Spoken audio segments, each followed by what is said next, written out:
Kodaikanal Resort Plots for sale. For more information, contact 7667008999. உலகில் எங்கு பிறப்பினும் தமிழ் கற்கலாம் கற்பிக்கலாம். Learn and teach Tamil from worldwide. avaiyarpaadasali.org. ஒரு பக்கம் அவர் சொல்றதுல ஒரு நியாயம் இருக்குது அப்படின்ற அந்த செய்தியை பரவலாக பார்க்க முடியுது. ஏன்னா அதிமுக கடந்த காலங்களில் தொடர்ந்து வெற்றி வாய்ப்பை இழந்து வருது. இப்போ மீண்டும் ஒரு பலமாக இருந்தால் மட்டும்தான் திமுகவை சமாளிக்க முடியும் 2026 தேர்தலில். மேம்போக்கா பார்த்தா சரியாக தான் இருக்க மாதிரி மேம்போக்கா. ஸோ அது ஒத்துக்கலை அப்படிங்கும்போது தான் அதுக்கப்புறம் அவர் 2 முறை செங்கோட்டையன் சார் 2-3 முறை டெல்லிக்கு போயிட்டு வந்தார். போயிட்டு வந்ததுக்கப்புறம் என்ன நடந்துச்சு ஏது நடந்துச்சுன்னு தெரியல. நீங்கள் எங்கேயோ யாரோ ஸ்க்ரூ கொடுக்குறாங்க, இங்கே அந்த ஸ்க்ரூவுக்கு ஏற்ற மாதிரி ஆடக்கூடாது இல்லையா?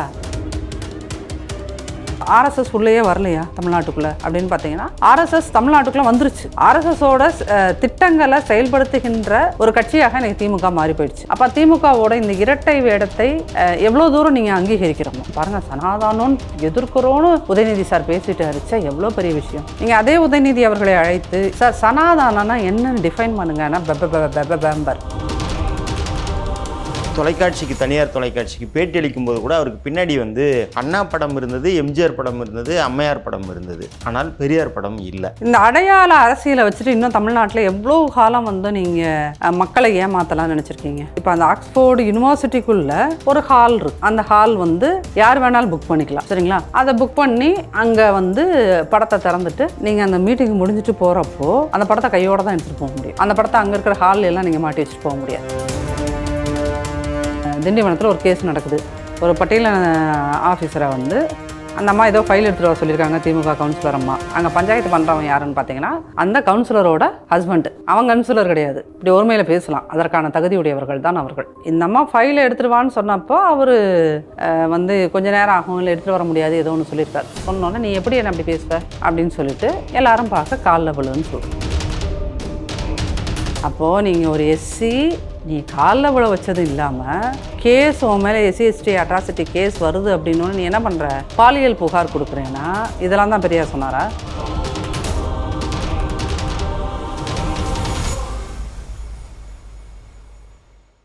டிஎன் மீடியா நேயர்களுக்கு வணக்கம். இன்றைய அமர்வில் நம்மோடு அதிமுகவினுடைய ஐடி விங் பொறுப்பாளர் நாச்சியால் சுகந்தி அவர்கள் இணைந்திருக்கிறார். அவரிடத்தில் நிறைய கேட்பதற்கு இருக்கிறது. நிகழ்ச்சிக்கு அவரை அன்போடு வரவர். வணக்கம். இன்னைக்கு பரபரப்பான செய்தி. பத்திரிகையாளர்களை, ஊடகவியலாளர்களை சந்தித்து செங்கோட்டையன் அவர்கள் பல்வேறு நிபந்தனைகளை விதித்து கட்சியிலிருந்து வெளியில் போன அந்த பொறுப்பாளர்களை எல்லாம் மீண்டும் இணைத்தால் மட்டும்தான் அதிமுகவுக்கு வெற்றி கிடைக்கும், எனவே அனைவரையும் நாம் ஒன்றிணைக்க வேண்டும் அப்படின்ற ஒரு கருத்தை சொல்லியிருக்கிறாரு. இது எப்படி அதிமுக மத்தியில் எப்படி இந்த கருத்து ஏற்றுக்கொள்ளப்படுது? இந்த கருத்தை அதிமுக ஆரம்பத்திலேயே நிராகரித்து விட்டது. ஒரு 6 மாதங்களுக்கு முன்பாகவே இதை முன்னாள் அமைச்சர்கள் ஒரு 4-5 பேர் சேர்ந்து பொதுச் செயலாளரிடம் கூறினார்கள். அப்போயே அவர் இதுக்கு அவர் மட்டும் இல்லை, கட்சியில் இருக்கிற மற்ற 2ஆம் கட்ட தலைவர்களும் இதுக்கு ஒத்துக்கலை. ஸோ அது ஒத்துக்கலை அப்படிங்கும்போது தான் அதுக்கப்புறம் அவர் 2 முறை செங்கோட்டையன் சார் ஒரு 2-3 முறை டெல்லிக்கு போயிட்டு வந்தார். போயிட்டு வந்ததுக்கப்புறம் என்ன நடந்துச்சு ஏது நடந்துச்சுன்னு தெரியல. அதுக்கப்புறம் இந்த கருத்தை இன்றைக்கி நான் இதை பண்ணுவேன், கூட்டம் இருக்குது, நான் என் மனம் திறந்து பேச போகிறேன் அப்படின்னு ஒரு ஹைப்பை கிரியேட் பண்ணி இப்போ எல்லோரும் கட்சியை விட்டு வெளியேறியவர்கள் எல்லோரும் நம்ம ஒன்றிணைந்து செயல்பட வேண்டும் அப்படிங்கிறாரு. ஆனால் அதற்கு அதிமுகவில் இருக்கின்ற பொதுச் செயலாளரும் சரி மற்றவர்களும் சரி அதற்கு என்ன சொல்கிறது, அதற்கு ஏற்ப ஒரு தலையாட்டலை செய்கிறதுக்கு ரெடி ஆகிடல.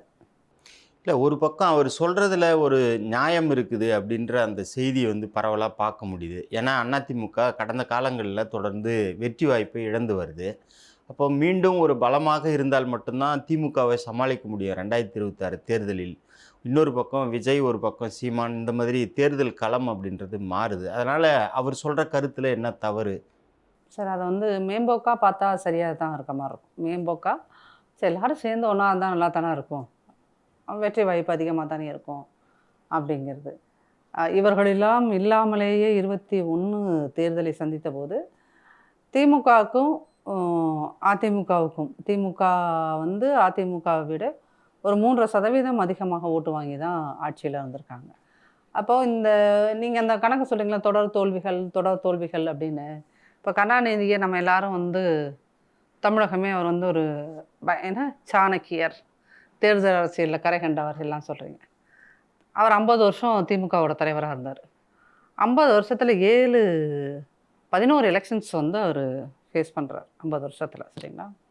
அதில் 7ல் வந்து அவர் தோல்வி, 4ல் தான் வெற்றி. அப்போ என்னைக்காவது வந்து நம்ம இந்த 7 தோல்வி கண்ட கருணாநிதி அப்படின்னு அதிமுக கூட அவரை சொன்னது கிடையாது. சரிங்களா? அப்போ ஒரு தலைவர்னு ஒருத்தர் இருக்கும்போது, ஒரு கட்சிக்கு தலைமைன்னு இருக்கும்போது வெற்றியும் தோல்வியும் மாறி மாறி தான் வரும். அது இன்றைக்கி வந்து அப்போ கருணாநிதி அவர்கள் இருந்தபோது திமுக அதிமுக தான் பிரதான கட்சிகள். இன்றைக்கி வந்து உங்களுக்கு இந்த பக்கம் 8% வச்சுக்கிட்டு நாம் தமிழர் வராங்க. இப்போ புதுசாக ஒருத்தவங்க வராங்க விஜய்ன்னு சொல்லிட்டு. அப்போது இந்த தேர்தல் காலம் நீங்கள் குறிப்பிட்டது போல் அது மாறி இருக்குது. அப்போ மாறி இருக்கும்போது நம்ம வந்து வெளியே போனவங்கள சேர்த்துக்கணும் அப்படின்னு சொன்னால் அதை வந்து கட்சி தான் கூடி முடிவெடுக்கணும். சரிங்களா? வெளியே போனவங்களும் கட்சிக்கிட்ட, எந்த கட்சியிலேருந்து வெளியே போனீங்க? அதிமுகலேருந்து தானே போனீங்க. இப்போ அதிமுகலேருந்து வந்தால் பேச்சுவார்த்தை நடத்தணும். நீங்கள் வந்து எங்கேயோ யாரோ ஸ்க்ரூ கொடுக்குறாங்க, இங்கே வந்து அந்த ஸ்க்ரூவுக்கு ஏற்ற மாதிரி ஆடக்கூடாது இல்லையா?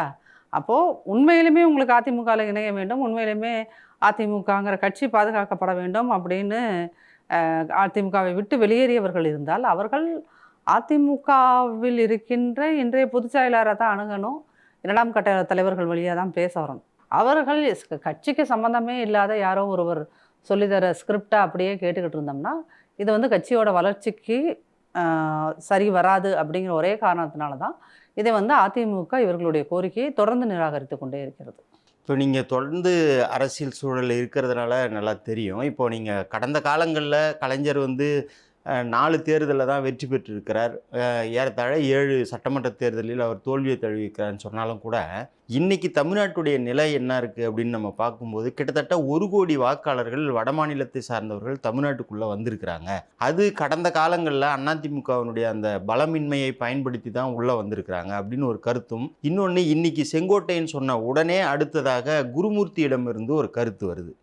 அனைவரும் வெளியே சென்றவர்கள் ஒன்றிணைவது தான் நல்லது, இபிஎஸ் அவர்களுக்கு நல்லது அப்படின்ற ஒரு கருத்து இருக்குது.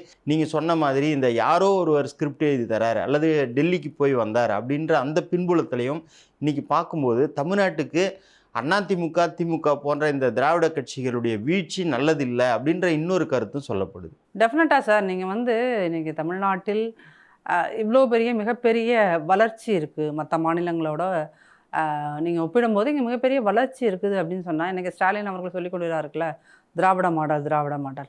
இந்த திராவிட மாடலின் தந்தை என்னை பொறுத்தளவுக்கு காங்கிரஸ் ஆட்சியை அமைத்த காமராஜர் அவர்கள் தான்.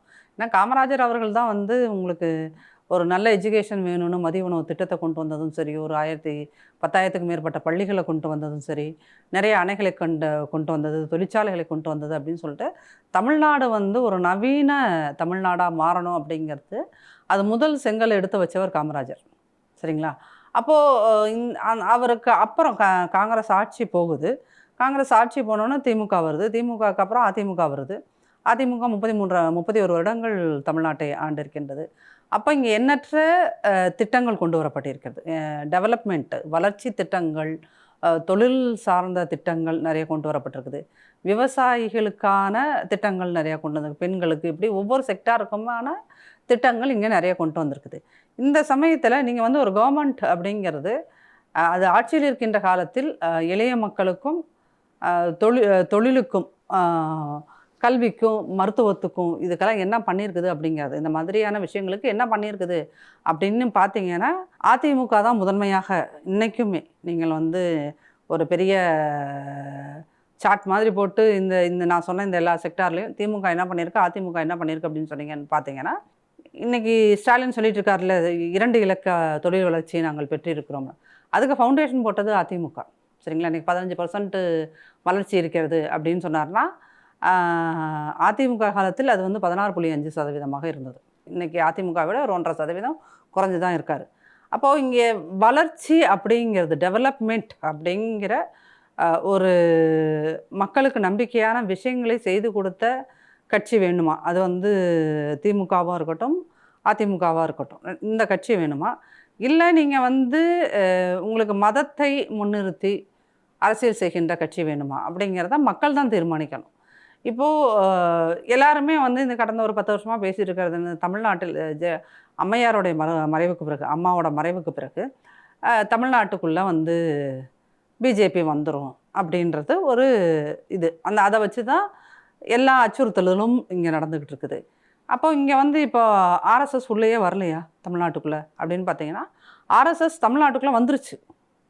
ஆர்எஸ்எஸோட திட்டங்களை செயல்படுத்துகின்ற ஒரு கட்சியாக எனக்கு திமுக மாறி போயிடுச்சு. அதனுடைய எதிரொலி தான் நீங்கள் வந்து இங்கே முருகருக்கு மாநாடு நடத்துகிற விஷயமா இருக்கட்டும், பசுவுக்கு கூடம் அமைக்கிறதா இருக்கட்டும், அதுக்கு ஒரு 100 கோடிக்கு கிட்ட செலவு பண்ணி அதுக்கு பசு பாதுகாப்பு கூடம்னு ஒன்று ஆவடியில் கட்டியிருக்காங்க.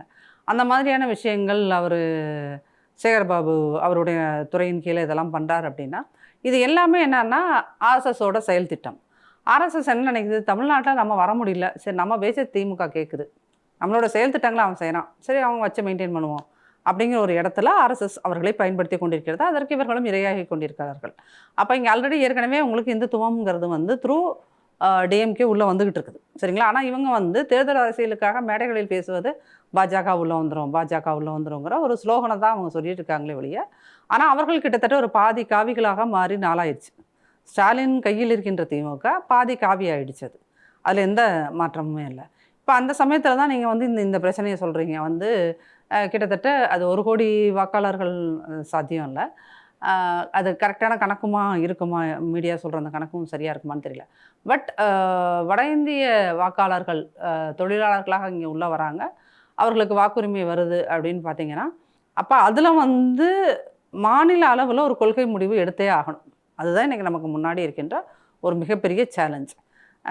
நீங்கள் வந்து இப்போ இந்தியான்னு ஒரு நாட்டுக்குள்ளே வந்து ஒரு தமிழ்நாட்டுக்காரர் போய் ஒரிசாவில் ஓட்டு போடக்கூடாது அப்படின்னு நம்ம சொல்ல முடியாது. அதே மாதிரி ஒரு ஒரிசாக்காரர் இங்கே வந்து போட முடியாதுன்னு சொல்ல முடியாது. பட் ஒரு குறிப்பிட்ட சமயத்தில் இவ்வளவு எண்ணிக்கையிலான வட இந்தியர்கள் வருவதற்கான காரணம் என்ன அப்படிங்கிறத பார்த்துட்டு, அப்போ அதுக்கான ஒரு கொள்கை முடிவாக அந்த அரசாங்கம் என்ன எடுக்குதுங்கிறது தான் இங்கே முக்கியம். இதை வந்து அவர்கள் மீது நம்ம வந்து ஒரு வெறுப்பை உண்டாக்குறதுக்கு பதிலாக அரசு தான் அது முடிவு பண்ணணும். இவர்களுக்கு ஓட்டுரிமை கூடாது அப்படின்றதோ, இல்லை நீ இங்கே ஓட்டு போடக்கூடாது அப்படிங்கிறதோ கிடையாது. இன்னொரு பக்கம் இந்த வட இந்திய தொழிலாளர்கள் பிரச்சனையை பார்த்தீங்கன்னா, இவர்கள் நிறையா வர்றாங்க. நீங்கள் இன்றைக்குமே இந்த பக்கத்துலேயே ஏதாவது ஒரு கடையில் போய் ஒரு வட இந்திய தொழிலாளர் நிறையா பேர் வேலை பார்க்குறாங்க அப்படின்னு நீங்கள் கேட்டிங்கன்னா, அந்த கடையோட ஓனராக இருக்கிறவர் என்ன சொல்லுவார் தெரியுங்களா? இப்போ ஒரு தச்சு வேலை நடக்கிற கடையவாக இருக்குதுன்னு வச்சுக்கோங்க, இல்லை ஏதாவது வேறு ஒரு சின்ன இண்டஸ்ட்ரியாக இருக்கிற ஒரு கடை இருக்குன்னு இண்டஸ்ட்ரி இருக்குன்னு வச்சுக்கோங்க, அவங்க என்ன சொல்லுவாங்கன்னா, அதனுடைய ஓனர்கள் சொல்கிற விஷயம் என்ன அப்படின்னா, எங்கெங்க 2 நாளுக்கு வேலைக்கு வரோம், 3 நாள் ஃபோன் எடுக்க மாட்டான் நம்மால், 3 நாள் டாஸ்மாகில் சரக்கை வாங்கி குடிச்சு இந்த 2 நாள் வேலை பார்த்ததில் காசை வாங்கி சரக்கம் போட்டுட்டு 3 நாள் ஆஃபீஸ்க்கு வேலைக்கே வரமாட்டாங்க. அப்படிங்கும்போது இங்கே தமிழ்நாட்டில் ஸ்டாலின் அரசாங்கத்தில், குறிப்பாக ஸ்டாலினோட இந்த 4.25 வருஷத்தில் என்ன இருக்குன்னா, கிட்டத்தட்ட 1 கோடி பேர், 1,18,00,000 பேர் வந்து குடிக்கு அடிமையாயிட்டாங்க, குடி நோயாளியாக மாறிட்டாங்க. அப்போ அந்த மேன் பவருக்கு வந்து ஈடுகட்டுறதுக்கு உங்களுக்கு வெளியிலேருந்து ஆளை கூட்டிகிட்டு வராங்க. அந்த வெளியிலேருந்து ஆளை கூட்டிகிட்டு வரவங்க அவங்க 5 வருஷம் இங்கேயே இருக்கும்போது என்ன ஆகுது, அவங்க நாங்கள் இங்கேயே ஓட்டு போட்டு இங்கேயே செட்டில் ஆகிக்கிறோங்கிற ஒரு பிரச்சனையும் வருது. அப்போது நீங்கள் வந்து இது ஒரு சிக்கலான ஒரு பிரச்சனையாக இன்றைக்கி மாறி இருக்குது. தமிழ்நாட்டை அச்சுறுத்தக்கூடிய ஆனால் மிகவும் ஒரு காம்ப்ளெக்ஸான ஒரு பிரச்சனையாக மாறி இருக்குது. அப்படிங்கும்போது அந்த பிரச்சனையை நாம் எப்படி அணுக வேண்டும், அரசாக அது கொள்கை ரீதியாக எப்படி அணுகணும் அப்படின்னு அரசு தான் இதில் ஒரு தீவிரமான ஒரு முடிவு எடுக்கணுமே ஒழிய, இங்கே இருக்கிற நார்த் இந்தியனுக்கு நீங்கள் ஓட்டு போட உரிமை இல்லை அப்படின்னு சொல்கிறது அது கான்ஸ்டியூஷனுக்கு எதிராக நம்ம பேசுகிற மாதிரி ஆகிடும். அப்போ அதுக்கு என்ன பண்ணுறது அப்படிங்கிறத அரசாங்கம் தான் சிந்திக்க வேண்டும். இப்போ நீங்கள் வந்து திமுக ஆட்சி காலத்தில் இப்போ தான் வந்து ஆர்எஸ்எஸ்ஸே உள்ள அதிகமாக வருது, ஆர்எஸ்எஸ்ஸை திமுகவே அங்கீகரிக்குது அல்லது ஆதரிக்குது அப்படின்ற ஒரு கருத்து சொல்கிறீங்க. ஆனால் கருத்து இல்லை சார், அது உண்மை. சரி, உண்மை, உங்கள் கருத்துப்படி உண்மையாகவே இருக்கட்டும். ஆனால் திமுக வந்து அது கடந்த காலங்களில் உதயநிதி ஸ்டாலின் ஆகட்டும் அல்லது திமுக ஆகட்டும் கடுமையாக சனாதனத்தை எதிர்க்கிறோம் அப்படின்னு பேசுகிறாங்க.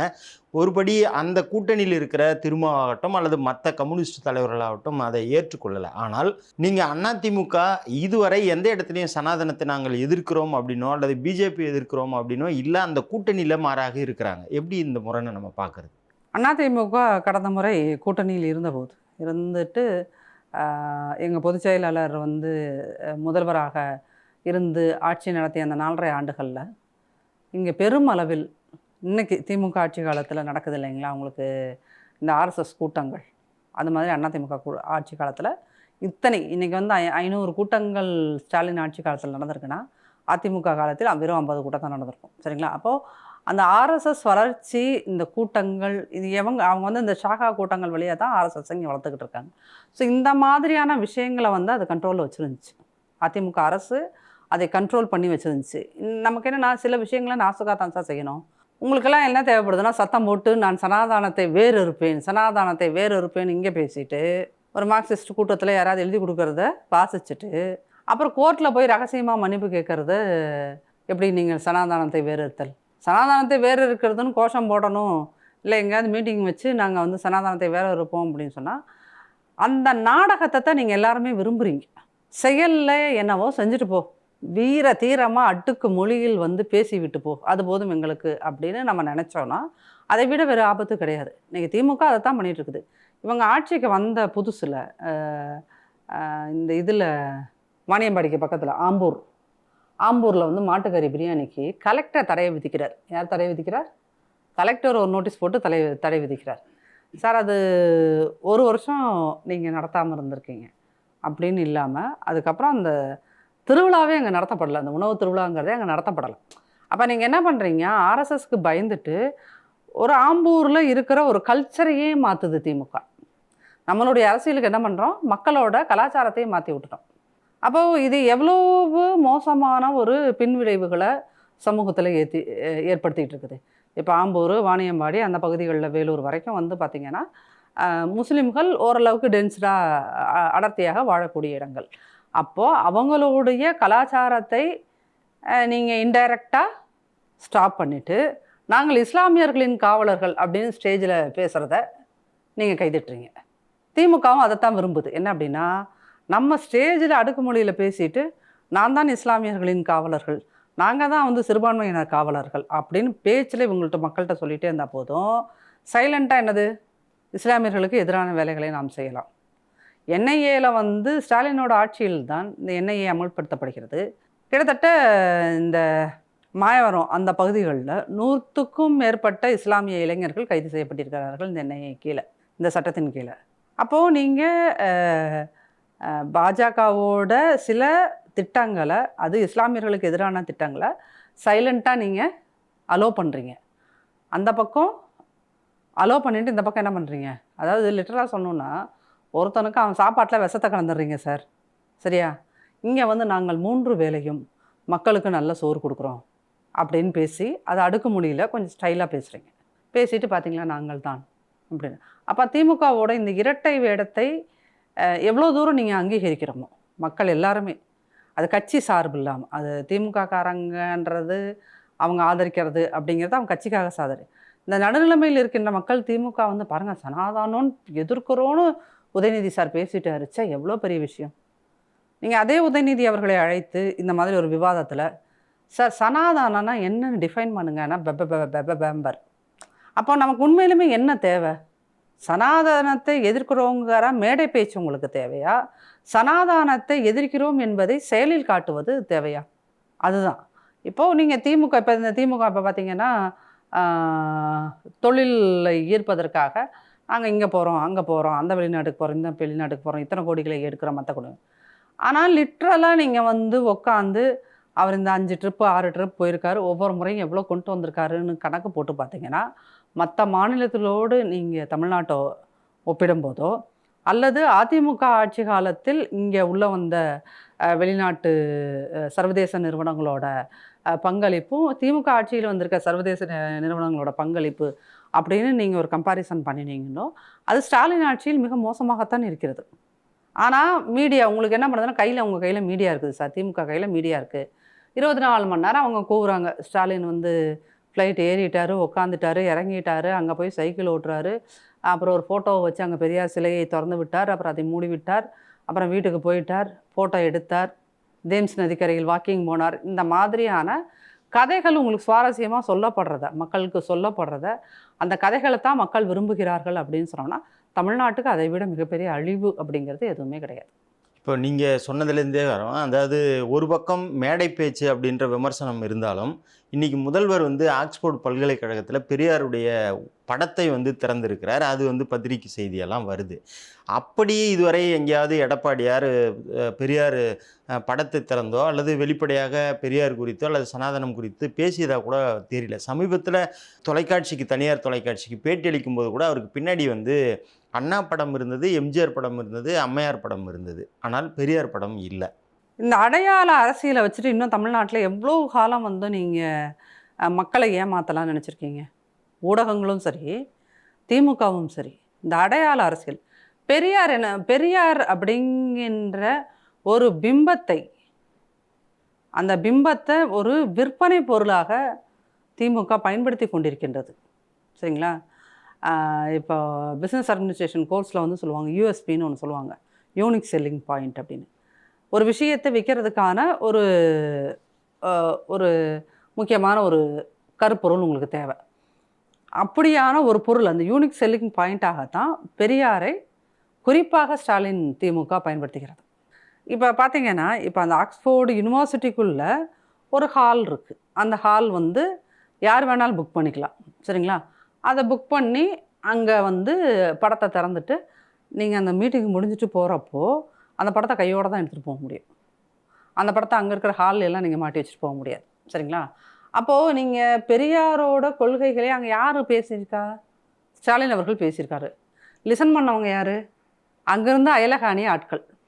ஏற்கனவே ஒரு தெரிஞ்ச கூட்டம் தான், பெரியாரை பற்றி தெரிஞ்சிருக்கிறோன்னு நம்புற கூட்டம். அந்த கூட்டமெல்லாம் பெரியாரை முழுமையாக வாசித்தவர்களோ பெரியாரை மனதுக்குள்ளேயோ இல்லது மைண்டுக்குள்ளேயோ ஏற்றின ஆட்கள் கிடையாது, புத்திக்குள்ளேயோ ஏற்றின ஆட்கள் கிடையாது அவர்கள். பெரியார் பெரியார் பெரியார் பெரியார்னு சொல்லிட்டு கருப்பு சட்டையை போட்டுட்டான் நம்மளை வந்து அறிவுஜீவின்னு ஏற்றுக்கும் இந்த சமூகம். அந்த மாதிரி ஒரு செயற்கை நாடக கும்பலை உருவாக்கி வச்சிருக்கு.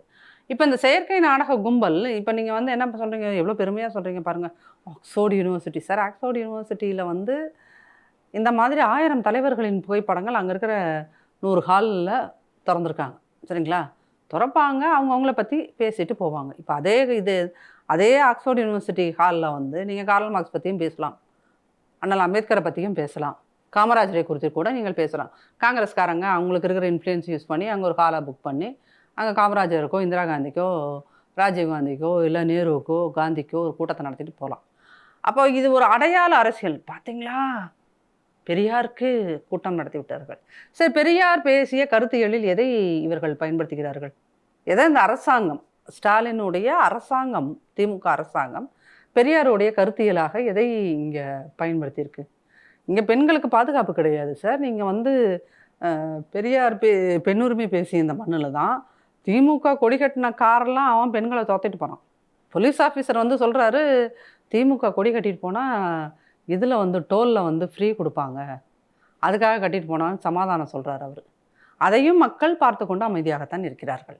அப்போ இந்த அடையாள அரசியல், இந்த பெரியார் இன்னும் 4 தலைவர்கள் பேரை சொல்லி நீங்கள் எப்படி வந்து சமூகத்தை ஏமாற்ற முடியும் அப்படிங்கிற கலையை, நாடகத்தனமான கலையை திமுக கற்றுக்குச்சு.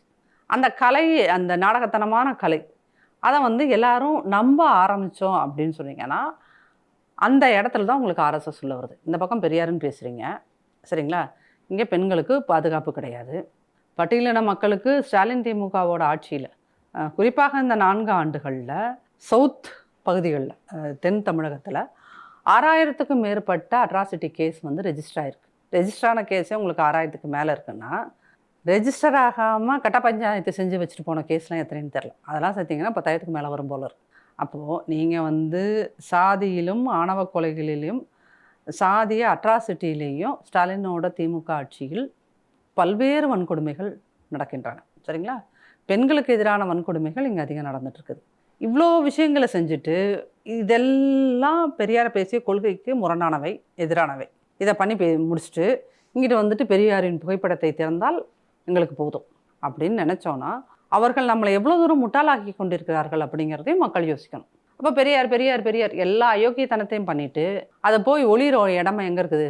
பெரியார் எல்லா கேவலத்தனத்தையும் பண்ணிட்டு பெரியார் சிலைக்கு முன்னாடி போய் உழைஞ்சிக்கிறது. சார், நீங்கள் திண்டிவனத்தில் ஒரு கேஸ் நடக்குது. ஒரு பட்டியலின ஆஃபீஸரை வந்து அந்த அம்மா ஏதோ ஃபைல் எடுத்துகிட்டு வர சொல்லியிருக்காங்க, திமுக கவுன்சிலர் அம்மா. அங்கே பஞ்சாயத்து பண்ணுறவன் யாருன்னு பார்த்தீங்கன்னா அந்த கவுன்சிலரோட ஹஸ்பண்டு. அவங்க கவுன்சிலர் கிடையாது. இப்படி ஒருமையில் பேசலாம். அதற்கான தகுதியுடையவர்கள் தான் அவர்கள். இப்போ அந்த அம்மா வந்து கவுன்சிலரு, பஞ்சாயத்து பண்ணுறது அந்த அம்மாவோட கணவன். இந்த அம்மா ஃபைலை எடுத்துகிட்டு வான்னு சொன்னப்போ அவர் வந்து கொஞ்ச நேரம் ஆகும், இல்லை எடுத்துகிட்டு வர முடியாது, ஏதோ ஒன்று சொல்லியிருக்காரு. சொன்னோன்னே நீ எப்படி என்ன அப்படி பேசுவ அப்படின்னு சொல்லிட்டு எல்லாரும் பார்க்க காலில் விழுன்னு சொல்கிறார். இந்த காலில் விழுன்னு சொன்னோன்னே அவர் விழுந்துட்டார். சரிங்களா? விழுந்துட்டு அவர் கம்ப்ளைண்ட் கொடுத்துட்டார். நீ வந்து காலில் விழுன்னு சொன்னது திமுகவோட கொள்கையா? ஏன் கனிமொழி மோடத்திட்ட வந்து பெரியாரை அச்சரம் பிசகாமல் பின்பற்றுகிறவர் தான் கனிமொழி மேடம். அவர்கிட்ட இது குறித்து கேள்வி கேட்கும்போது அவர் ஏன் ஓடுறாங்க? அந்த மேடம் நின்று பதில் சொல்லிட்டு போகலாம்ல. அப்போ உங்களுக்கு என்ன அப்படின்னீங்கன்னா, பெரியார் பெரியார் என்று பேசினால் போதும். ஒரு எஸ்சியை காலில் விழ வைக்கிறது பெரியார் இயத்தில் வருதா? பெரியார் சொல்லியிருக்காரா காலில் விழ வைங்க அப்படின்னு சொல்லியிருக்காரா? இதில் இன்னொரு கேவலம் என்னன்னா, அந்த ஆள் மேலே கேஸ் கொடுத்ததுக்கப்புறம் அவர் அந்த புண்ணியவன் யாருன்னு பார்த்தீங்கன்னா, ஏற்கனவே அந்த புண்ணியவன் மேலே பல கேஸுகள் இருக்குது. கள்ளச்சாராயம் எனக்கு காசுனது, டிஸ்ட்ரிபியூட் பண்ணது, இருக்கிற அத்தனை 420 வேலையும் செஞ்சுருக்க ஆளாக இருக்கான் அவன். அவனை சட்டம் காப்பாற்ற துடிக்குது. எப்படி உடனே அந்த பொம்பளை வந்து அதுங்களெல்லாம் பொம்பளைன்னு சொல்கிறது தவறே கிடையாது. மீடியான்றதுனால அது நம்ம டீசெண்டாக பேசணும். சில விஷயங்களை வந்து ரொம்ப அப்படியே நாசுக்காக பேசிட்டு போகணும் இல்லை. அந்த அம்மா வருது வந்து இவர் வந்து அத்தனை பேர் உட்காந்துருக்காங்க, கேமராரெல்லாம் இருக்குதான். அவரிடம் அந்த லேடிக்கிட்ட இவர் வந்து பாலியல் சீண்டலில் ஈடுபட்டார். அப்போது நீங்கள் ஒரு எஸ்சி, நீ காலில் விழ வச்சதும் இல்லாமல் நீ கேஸ் உன் மேலே எஸ்சி அட்ராசிட்டி கேஸ் வருது அப்படின்னோன்னு நீ என்ன பண்ணுற? பாலியல் புகார் கொடுக்குறேன்னா இதெல்லாம் தான் பெரியார் சொன்னாரா? இதெல்லாம் தான் பெரியார் சொன்னாரா திமுக காரங்களுக்கு? அப்போது நீங்கள் பெரியாரை உங்கள் வாழ்க்கையிலும் சரி, உங்களுடைய கட்சி கொள்கைகளிலும் சரி, எந்த இடத்துலையும் அவர் சொன்ன ஒரு சின்ன விஷயத்தை கூட ஃபாலோ பண்ண மாட்டீங்க. உங்கள் சொந்த வாழ்க்கையில் ஃபாலோ பண்ண மாட்டீங்க, உங்கள் தொழில் வாழ்க்கையில் ஃபாலோ பண்ண மாட்டீங்க, உங்கள் அரசியல் வாழ்க்கையில் ஃபாலோ பண்ண மாட்டீங்க. ஆனால் பேர் மட்டும் என்ன? நாங்கள் பெரியாருக்கு படம் திறந்தோம், பெரியாருக்கு மாலை போட்டோம், பெரியாருக்கு ஊதுவத்தி ஏற்றினோம், பெரியாருக்கு 3 கால பூஜை செய்தோம். அப்போ இந்த அடையாள அரசியல் தான் தமிழ்நாட்டோட அரசியலாக மாறுச்சு அப்படின்னு சொன்னீங்கன்னா, இதை விட ஒரு மோசமான அணுகுமுறை அப்படிங்கிறது வேறு எதுவுமே இருக்க முடியாது. பெரியாரை எங்கேயாவது பெரியார் பயிலரங்கம் நடத்தினோம், பெரியாரின் கருத்துக்களை என் மாணவர்களுக்கு சொல்லிக் கொடுத்தோம். திமுகவில் இருக்கிற மாணவர் அணிக்கு நாங்கள் சொல்லிக் கொடுத்தோம். 10 நாள் தொடர்ந்து போட்டோம், மீட்டிங் போட்டோம். பெரியாரோட அத்தனை கருத்துக்களையும் நாங்கள் மாணவர்கள் சொல்லிக் கொடுத்தோம். பண்ணுறாங்களா? எத்தனை லட்சம் கோடி காசு அவர்களிடம் இருக்கிறது. அந்த லட்சம் கோடி காசுகளை வைத்து எங்காவது ஒரு இடத்துல பெரியாரை குறித்து நான் என் தொண்டரணிகளுக்கு, என்னுடைய மாணவர் அணிக்கு, என் இளைஞர் அணிக்கு, வேற என்ன மகளிர் அணிக்கு நான் இந்த மாதிரி பெரியாரோட கருத்துக்களை நாங்கள் புகுத்தினோம் இருக்கா? இல்லை. பூத் கமிட்டி மீட்டிங் நடக்கும் திமுக, சரக்கு பாட்டில் கொடுப்பாங்க சார். பூத் கமிட்டி மீட்டிங்க்கு வரங்க பசங்க எல்லாமே அந்த இதில் பார்த்தா சின்ன சின்ன பசங்களாக இருக்காங்க. ஒரு கட்சி என்ன சொல்லி கொடுக்குது அவனுக்கு? நீ எனக்கு வேலை பாரு, உனக்கு பிரியாணியும் கூலான பீரும் கொடுக்குறேன்னு சொல்லி கொடுக்குது. அப்போது பெரியார் வந்து இதெல்லாம் சொன்னாரா? கட்சியில் வேலை பார்க்குறவனுக்கு நீ வந்து கூல் பீர் கொடுன்னு, ரொம்ப கூலிங்காக இருக்கிற பீரை வாங்கி கொடுப்பா, அப்போ தான் அவன் வந்து அதை குடிச்சிட்டு உங்களுக்கு வந்து நல்லா உற்சாகமாக வேலை பார்ப்பான்னு சொல்லியிருக்காரா? அப்போ நீங்கள் பெரியாரை எந்த விஷயத்துலையுமே ஃபாலோ பண்ண மாட்டீங்க.